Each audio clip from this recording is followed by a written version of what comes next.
Well, let's go to my usual Thursday chat with Nick Cater, the head of the Menzies Research Centre and the star of Nick Cater's Battleground every Friday night here on ADH TV.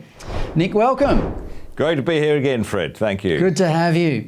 Now, first topic for discussion today is the Anti-Corruption Commission being touted in Canberra. I mean, what startles me most is that they are so emphatic that there is all this corruption that needs to be weeded out.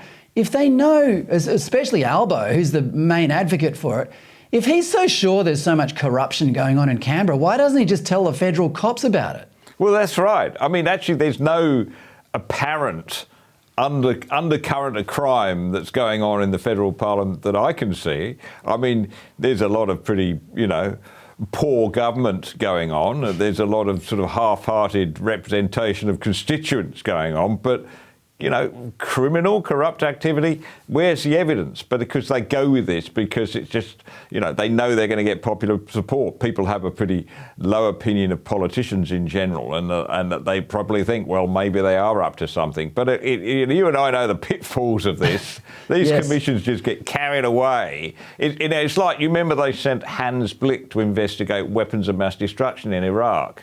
And he could hardly come back and say, I haven't found any. He just said, well, I've got to keep looking harder. And it's always the way, isn't it? You put somebody on a case, they'll just keep digging. So, Hans Blick, who of course was one of the stars of Team America, yes, indeed. the great movie, he threatened to write angry letters to North Korea for not being able to find weapons of mass destruction. I think this crime commission will do more than write angry letters. But Nick, I think that's half the appeal to the punters, without sounding too dismissive of the Australian public.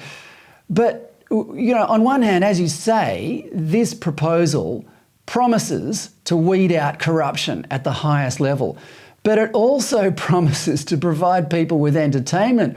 While other people's reputations are dragged through the mud, it actually makes good television. Yeah, it's like the old medieval town square, isn't it, where you put somebody in the stocks, and people would throw rotten apples at them, That's what it's like. But I mean, if they were serious about, getting rid of corruption and vested interests in Canberra right now, the first place you'd look is the relationship between the trade unions and the government.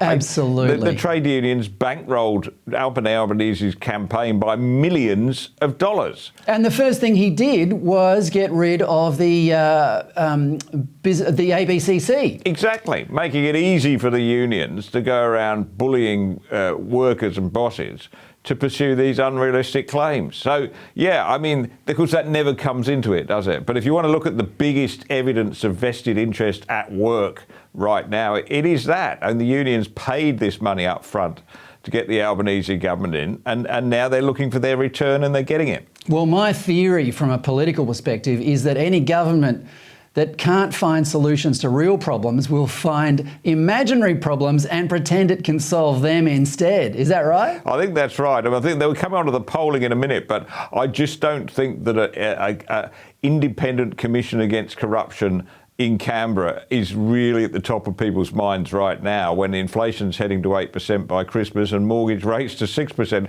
I really don't think this is just something that people sit around the kitchen table worrying about.